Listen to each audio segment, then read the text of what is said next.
Now we'll be having a panel discussion on understanding commercial open source software. So Sid will be moderating this panel discussion. In this panel discussion, we have Anoop, Dhruv, and Pranay as our guest speakers. So I'll hand it over to Sid. Thank you. Hi everyone. We have 45 minutes for this panel discussion. The topic is understanding commercial source open software. We'll start with a quick introduction of the panel members and then I'll introduce myself. Then I have a few questions for the panel members. And towards the end, we'll have, if time allows, we'll take some questions from the audience.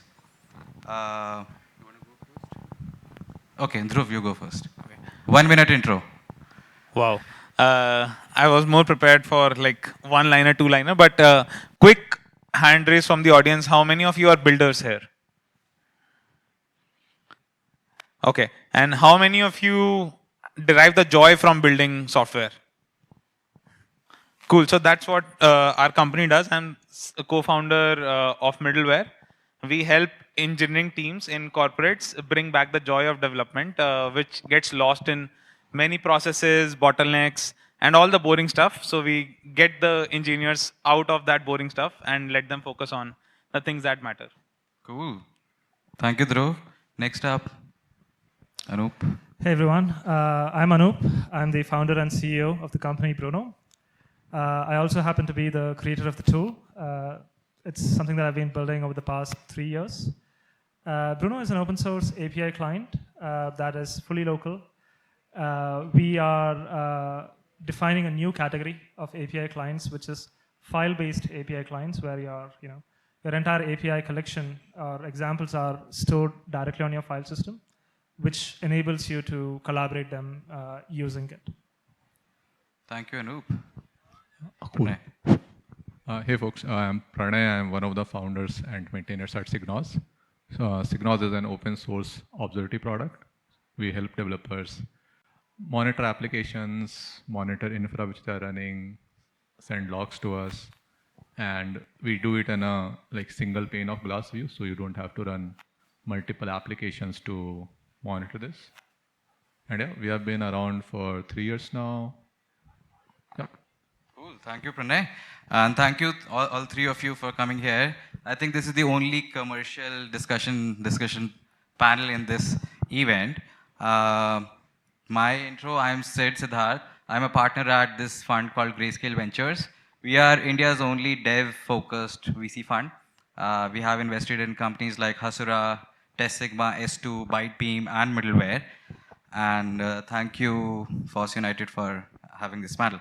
Okay, cool. We'll dive into the questions. I have 4 topics. The first topic is around open source plus commercialization. The second is around open source benefits. The third is around raising money or no. And the fourth is around open source licensing. We'll try to cover each question, and if possible, all 3 of you can chime in with your opinions on those. The first question is, can open source and commercial software coexist? Maybe I'll start. Of course, I mean, the way we are existing today is a commercial open source company where we have a part of the software, let's call that core. So we have an open core offering which helps the larger community to adopt, let's say, so just to give the context, I gave a very simplistic introduction.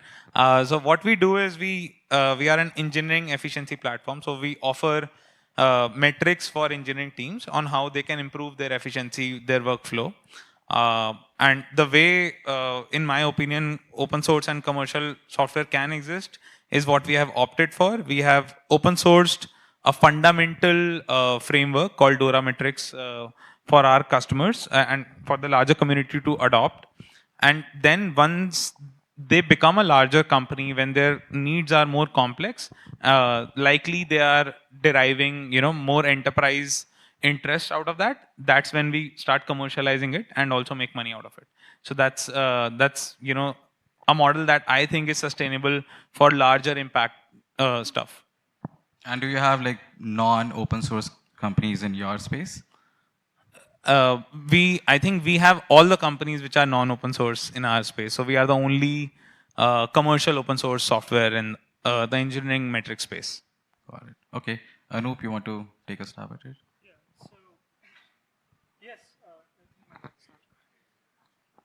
Check. Check. Check. Yeah, so the answer is, again, it's context, right? Can commercial open source, and open source, exist? The answer is yes, absolutely. Should every open source project, try to be a commercial product? No. There is a vast, it's a very vast space. You have people developing libraries, you have people developing tooling, you have people developing apps. And so it depends. It depends on the complexity, the scale of your project, right? And the founder and who is leading the project. So there's a lot of context. The answer is yes, absolutely. It can coexist, and there have been plenty of examples of successful commercial open source companies. Pranay? Yeah, I think I would like to double click on the point which Anoop mentioned, which is it depends upon a lot on what your project is doing. Is it a type of project which is, say, a library? So if it's a library, there could be ways to monetize a library, but generally it's tough to monetize, right? And from a fundamental question, should a commercial and free open source project, can open source project exist as a commercial tool? The question is, hey, if a open source project is there, who is spending time to build it, right? So there's a huge question of why open source project exists and who are the people spending time in building it properly, right? And commercialization is a way to sort of make that project more sustainable. So in my mind, it's not a either or dichotomy that, hey, should this be commercialized or not? The fundamental question is if something needs to exist for a long time, which I guess all the open source projects want to be, how are they incentivizing people to build, right? Because as you know, developers are not cheap, right? And fairly so, because they perform an important part in the society. So if they're spending their time there, there needs to be a way to sort of pay them back or make it worth their while, right? So if there's a way to make this more sustainable, I think we should all go for this. Commercialization is a way to make open source more sustainable. I think all of us run open source projects where we also make money from the project. That makes the future of the project more reliable. Companies can trust you. And that also makes you, companies adopt you, right? So if you're an enterprise, Fortune 500 enterprise, you generally want to see the reliability of the open source project, right? So that's point one. The second point is, hey, should every project be commercialized? I think the question is if commercialization is a way to pay developers or the time people are spending on the project. There are projects where it's not the main entity which is commercializing, but maybe some other entities are sponsoring it. For example, many open source projects many open source projects are either a commercial open source project or there's a big company which is backing it, right? So they are essentially paying for it.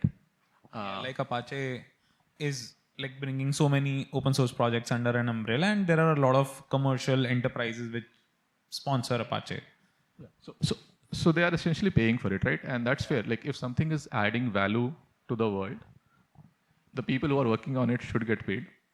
That is sort of one part. The second part is hey, should every project should be commercialized? I think that depends a lot on whether can it be commercialized? Do the founders want to be commercialized? Do the maintainers have the intention to be commercialized? I think that's a separate question. But I think the fundamental question we should think about is, hey, should open source, how do we make open source projects more sustainable? I think that's one of the core questions which I feel is always at the heart of the question, because people want to create open source, which is a public good, but what are the ways we can make it more sustainable? Let's come to that. Thanks, Pranay. That's a good segue into the next question I have for you. All of you are running open source companies. In your opinion, what are the best ways to commercialize open source projects? and what has or has not worked for you?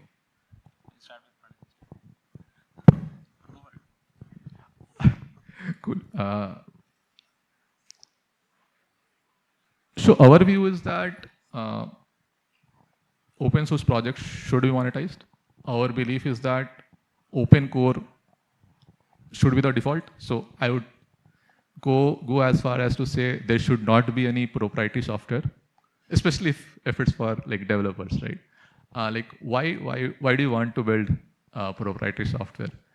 Especially in today's world, I don't think code is the differentiator, because you can plug in Claude tomorrow and then it can spit out code, right?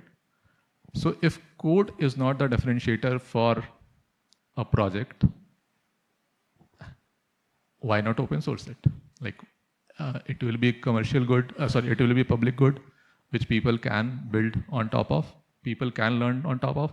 And like one of the reasons why when we started Signos, we started with open source was because we felt as developers that should be the default way to build things.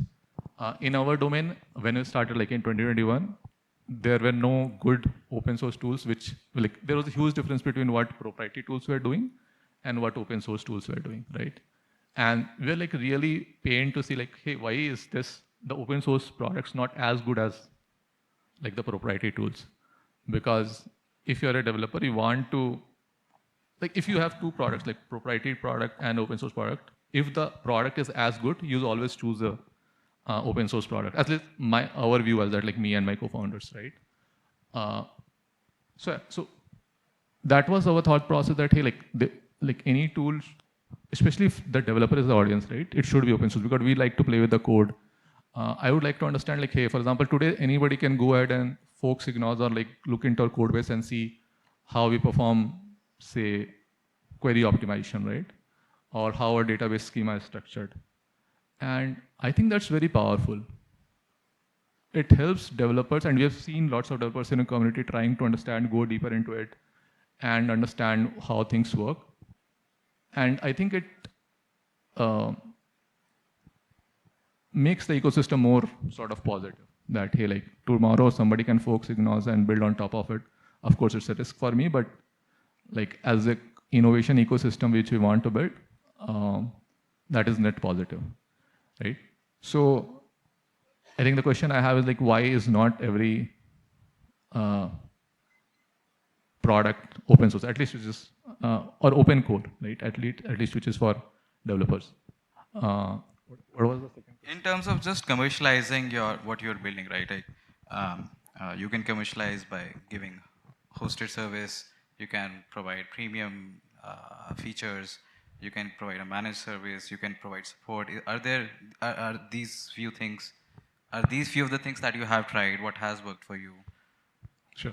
So yeah, so we have both open core version where a part of the source code is like within enterprise license, so you can't like run it without getting a license, and we also have a managed SaaS service.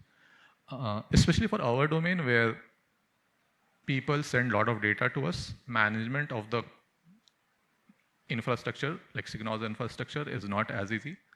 So people need help there, right? So cloud has been working decently well for us. We also have a enterprise version where people who don't want to use cloud, maybe because of privacy reason, regulations reason, data residency reasons, they use the enterprise version.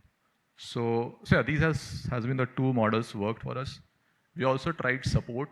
That has not worked for us, but there are big companies which are built on like selling support for contracts.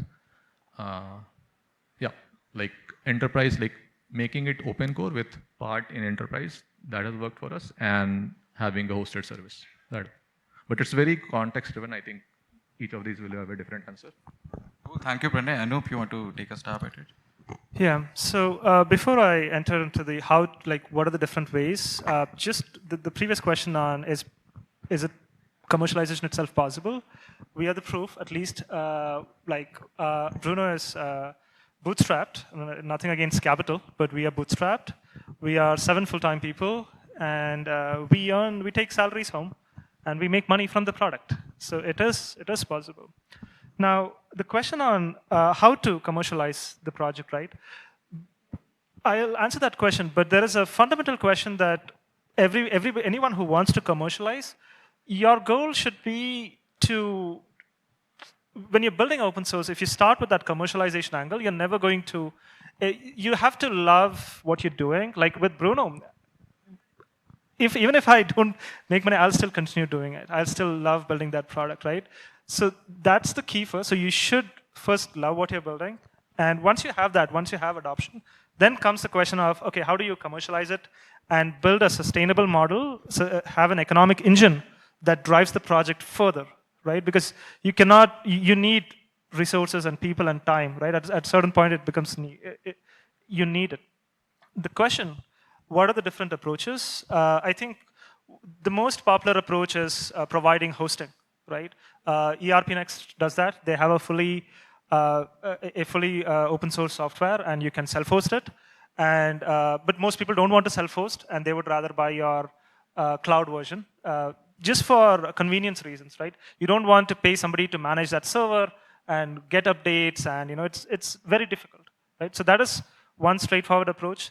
The other approach that comes to mind is you provide support. This is what Red Hat has done. Again, it's fully GNU GPL licensed, fully open source, but they provide commercial support. That's a relatively hard model. It's not easy. Like, you need that much adoption for you to get to enterprise. That model is very difficult. The third model is an open core model, which again, a lot of companies do. So you have an open source project, you have an open core, you have some basic functionalities there which are freely available. And then you say that some of the functionalities are going to be paid. And that's going to be always a tough decision, because contributors want to contribute that to open source so that they can use it for free. But from a company standpoint, you need to differentiate it. What features are available in your commercial version and what is there in the open source version? This is the model that Bruno follows. In our case, 96% of it is fully free. There is a small number of features that are under the paid edition. And what we have found is that, like, in this January, I set up a GitHub sponsors, and let's see how that model goes. And I received a contribution of, I think, somewhere between $100 to $200 a month. That's $8,000 to $16,000 a month. Not sustainable. And then I just put out a plan saying that I'm going to have these two features that are new are going to be under the paid edition, and you can pre-order it at $9. There were so many people who pre-ordered it, right? So when you put a paid plan, people want to support your project, right? But if you just ask them, just support it, not many would, right? But when you say that, hey, you buy this product and you get these additional features, a lot of them, because now they're getting value from it, right? Again, this is context. This is relevant to Bruno.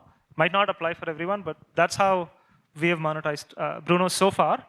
And one important other thing that is becoming apparent to us right now is, as the number of developers across the globe use Bruno more and more and more, it starts seeping into big companies. And when in a very big, large company, if everybody starts using Bruno there, then naturally, and when they see that we have a commercial offering, right, with some support and with some additional features, naturally they reach out to us and say that, hey, everybody in our company loves Bruno. We like your product. What do you guys offer on your commercial plan? What is the pricing? So they come to us. Got it. That's great. How about you, Dhruv?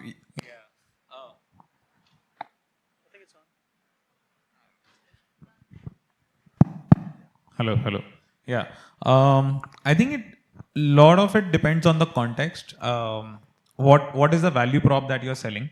If your value prop lies in let's say, a financial model, right? So you can't open source it because that's all you have. That's the most important part.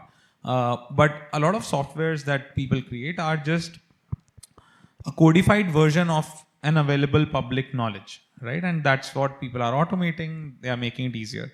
So it depends a lot on what's the value prop that you're selling, and that's the path that contextually each open source project can take. So for example, if you have a way, for example, in middleware, we have a way of showing where your team is lacking efficiency or where your team is getting blocked. So that is based on the public information, like Dora metrics is a framework, right? But to solve it, that's a proprietary way that we have devised based on our research and based on our experience. So that gets behind a paywall. Similarly, if you are, let's say, providing a software, for example, we took example of Red Hat, right? So Linux was already available. Red Hat made it available for their OS as well. Now, maintaining it is an additional cost. So that's the value prop they are providing with their enterprise plan. For any other software, it might be hosting. What has worked for us is the open core model, where we took the publicly available information, turned it into a software so that more teams can adopt it, more people can contribute to it, and the community can grow from there. And then to sustain ourselves, we had our proprietary solution to make those metrics better, to make the engineering teams better, and that we sell as a commercial product. So that has worked for us. Got it. And Pranay, is it managed service? Is that the way you commercialize, you monetize? Yeah, so we have a managed service and we have a enterprise offering. Got which it. is like So managed service, open core, open core. That's and we are yet to see how hosting would work for us. Right now, when there is an option to choose mic. Yeah. So when there is an option to choose between hosting the project themselves and starting a free trial, most of the people start a free trial. But it depends on, you know, what organization you are a part of. For example, if you are a part of, let's say, Walmart, you can't just start a trial by sharing your GitHub repository access with us. So we have had customers in Glassdoor, Walmart, who have spun up our open source version, did a POC, and now, you know, they are exploring if they should enter into our enterprise contract. Sure, totally makes sense. My next question is, there's a variety of reasons teams open source their projects, right? It could be contribution, distribution, trust, flexibility. According to you, in your opinion, for your projects, what has helped, like in your open source journey, how is that beneficial to you? Correct. So first and foremost, we are building for developers, right? For the betterment of developers. So we wanted a wider perspective window. We wanted more people to contribute to the product. So that's where the contribution window opens, and I would still request everyone to, you know, star us and see how you can contribute to our repository. Please meet me after the talk. How do they search you? So do mhq.link and you'll discover us. mhq.link. And yeah, so contributions is, you know, first and foremost. In terms of perspective, in terms of adding more integrations. The holistic angle to this is trust. So we want to sell to more enterprises, and enterprises have a trust deficit with, let's say, a young company, a startup. So the open source gives them a lot of trust in the offering because they can run it, host it, they are not sharing any data. So those two things have played a big part in our journey, and that has just changed the game of how we were selling our software earlier. Yeah. What was it for you, Anoop? Yeah, so I've have a decade of experience in building software and not been a, like, you would not call me an open source enthusiast. So I'll go into the reason why I open sourced Bruno. So I was developing it, and I was just one guy developing it, and I thought that I had a really good insight and I had a great product. And I was actually like, what if something happens to me? All the work that I'm doing, it's going to go off waste if I'm going to keep it closed. Let me put it out. Let me give it away. And in case if something happens to me, somebody else would take my place and take that project forward, right? So it was for posterity of one of the 4 freedoms of open source. That was the reason I open sourced it. And so I open sourced it, again, not much traction. After 2 years, the project went really viral. And what I've learned is that when it comes to developer tooling, there is absolutely no doubt, 100% open source is the way to build it. Because you're building for developers, right? The amount of PRs that we get is insane. So we are right now at maybe 180 open pull requests to be merged. It was 200. And I spent a whole week trying to bring it down to, I was happy when I saw 159. I brought it down 3 days, I got busy with something else. I go back, it's back to 189. So there's so much, when you're building a developer tool, a library, right? You should think open source. And the reason is it is used by developers, and they will have a lot of insights, and they will actually, like, in a typical product, you have product managers who have to interview people, who have to understand their needs, right? There is a long process. In open source, it directly comes. Your user who's using a product, they know what they want. If they're taking enough time to actually clone your repository, get it up and running, understand your code base, and build what they want to see, the signal is very strong that this is not something that may work. They need it. So when that happens, it just makes the product, the pace of innovation is extreme. And in the context of developer tools, it may not work for like every other project that's open source, but when it comes to dev tooling, open source is, it is a way to build software. Got it. Pranay, you want to? Yeah, I think our journey has been slightly different. So we open sourced it because we had a fundamental view that in future, if there are two products which are equally good, but one is proprietary and one is open source, then open source should be there, should win, right? Like people should choose open source. And when we started, there were not great tools, which, like as I mentioned earlier, right? There was a huge difference between what proprietary tools had and what was there in open source. So for us, like at least when we made it open source, it was sort of a bet in the future, like something which we wanted in the world to exist, right? So that's why you open sourced it, that hey, like this should be there. And later we realized that hey, like there are other advantages also that which Anoop mentioned, which is like you get a lot of feedback from people very quickly, and things which I'm guessing a small proprietary product like ours, like if we had been proprietary, at our stage would have been very difficult to get. For example, we are currently 20 people. The amount of feedback we get from a community is just insane, right? Like we can get very pointed feedback, which we can ship quickly and then be much better than the like other proprietary product which is out there in the market, right? So it just scales your innovation cycle much faster. But all this is like, which I am learning now.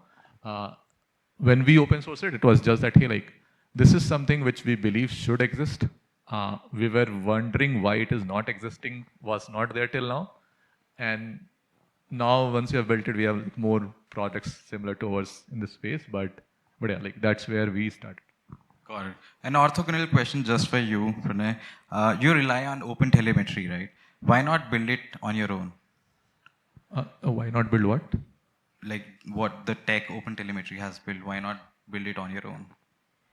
Oh, so yeah. So for people to give context to people, open telemetry is a project. So we are a tool which gets data and telemetry from different sources like application, production infra, and then our tool primarily helps in analyzing it, storing it, doing more stuff with it, right? So we use open telemetry, like we are based natively on open telemetry to get data.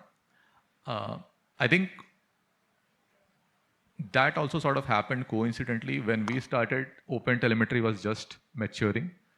And we thought that, hey, like the way people send data to any applications should be in open standard. And that was essentially what open telemetry was doing. So if you today use any proprietary product in our space, you will instrument your code with their SDKs. I'm getting slightly in more technical details, but just to illustrate the problem. So you'll instrument your code with their SDKs, and then it becomes very difficult for you to get out of that product, right? For any of the reasons, say they are not innovating, they are increasing their price, etc. So if you instrument your code with open telemetry, you get this advantage that the code which you are putting in your application is based on open standards. So any platform which supports that standard, you can use, right? We believe that is the right way to approach this problem. Of course, because it's an open standard, it moves at a slightly slower pace. We need to always maintain backward compatibility, like signals should always update based on how OpenTelemetry updates. But we see a lot of advantages also because of that, because any big company, if you're a big company today, you understand that, hey, like, this is the future. There's no question that you want to put proprietary SDKs in your code. So we took the call that, hey, like, let's build for the long term. Let's take this sort of like need to always support this compatibility so that people use us as a sort of the default OpenTelemetry product. So that's where our thinking was. It also helps us get a lot of inbound leads which want OpenTelemetry native systems. That has been helpful, but that is sort of what we are seeing now, not when we decided why we should do this. This is super helpful. My next question is a bit masaledar. This is on raising versus no raising. What was your reason to choose to raise money externally versus bootstrapping? Maybe we'll start with Anoop. You have yeah. Yes. So my stance initially on Bootstrap versus Capital was that I was really frustrated. Like, I wanted a really good API client, and it was not there. And all the money that was poured in, like, all these clients became eventually API platforms, and there was not a client anymore. And I was like, I'm going to do this bootstrapped, and I'm going to build a really good API client, right? Capital is not needed here. I can do this alone. That was my, that's the reason why I started bootstrapping and being responsible about it, right? So we are bootstrapped, right? But there are challenges, right? When you have to start a business, right? I'm just going to take an example of Vercel, right? Vercel has done so much good for the community. Bruno uses Vercel for its React framework, right? I remember that there was a nasty bug in one of our releases that my whole team we were up almost without sleep for 36 hours, and we were using Next.js version 13, and then we moved to version 14, and that bug just went away. I was like, what? I was so happy that Next.js exists, right? And for a framework like Next.js, for what they're doing, they need upfront capital. So you, as a business, you have to pay your people. There are costs associated with it, and you can realize profits. It takes sometimes 2, 3, 5 years for you to build something of value, for it to get adoption, and then eventually some of those adoption turns back into your customers and pay you back. So to do this, you need capital. There is no, again, it is context, but if you want to build something in the long term and you want to do it faster, you need capital. So it depends on project to project. We, right now, are bootstrapped, and we'll see where this journey takes us. But I have nothing against, I'm actually for it, because we live in a capitalist world, and we need more capital to fund people with ideas. We need people in India to take bigger ambitions, bigger shots, but rooted in realism, not rooted in valuations, but bring something real, create something of value. And I see capital as an enabler, but tread it with caution and don't get into the valuation game, but focus on creating value. Got it. Thanks, Anoop. How about you, Dhruv? Yeah, very good question. So me and my co-founder Jayant, we both were engineers when we started up, and for a long time we didn't know whether we want to take the journey bootstrapped or as a funded journey. But if I look back to the decisions that we made, I think I would classify the decisions in 3 categories. One is sustainability, second is speed, and the third is scale. So now we want to look at the problem that, okay, this is the problem. Let's say me and Jayant want to solve it. How long will it take to solve this problem, right? Can we sustain that period with our savings? So I don't think we had enough savings to sustain ourselves for a long period, maybe more than 1 year, 1.5 years, with all things in life considered. Second was that, okay, that's one decision. Now we want some money to sustain ourselves if we want to do this business for the long haul till we start making money. Second is speed. like if we want to make it faster to start making money, then we need to hire more people, and hence we need to raise money. And the third is scale, like how big is the market, how big you want to make the product, and that would define the amount of money you want to raise. Because like money is raised to make the product and sell the product. To make the product, you hire engineers, and that's what we did. I would, raise. In hindsight, I would like to raise more money because the market is very huge, and there are a lot of competition as well. So to compete with them, you also need to raise money to fight with the market, right? Otherwise, it's very difficult to even create that company, create that space, because you need something, right? You need a product, you need people talking about your product. So in my journey with sustainability, speed, and scale, I believe that we had to raise money, and that was the way forward. And thanks for supporting us in that journey. Got it. And I think for Anoop, like they were able to sustain themselves. They still do with the revenue they make. For you, if you were to, let's say, in the future, look to raise money externally, would it be to scale, or are you seeing enough competition in the market? Do you want to hire the best engineers? Like, how are you thinking around? What would be that one thing that would let you go the other way? It's going to be speed. That's a key factor. So if we raise more capital, we'll be able to go faster, right? I don't worry about the competition, to be honest. I do not worry about the competition. We believe in our product. We just focus on doing the right things. And that's the way. I don't look at the competitive aspect of it at all. We want to do right by the customer.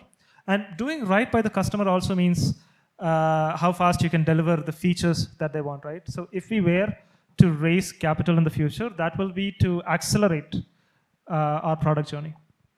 Got it. But why would you want to accelerate the journey if you're not worried about the competition? For our customers, not because the competition will outbeat But us. does the competition have those features today? They don't. Okay. And yeah, they don't. And That means the customer hasn't had any taste of the solution that you want to provide, right? Can you repeat that? So I'm saying the solution that you're wanting to make with the speed, the customers haven't had a taste of it yet, because neither the competition has it nor your product has it today. Yes, some of them, and some of them the competition has it.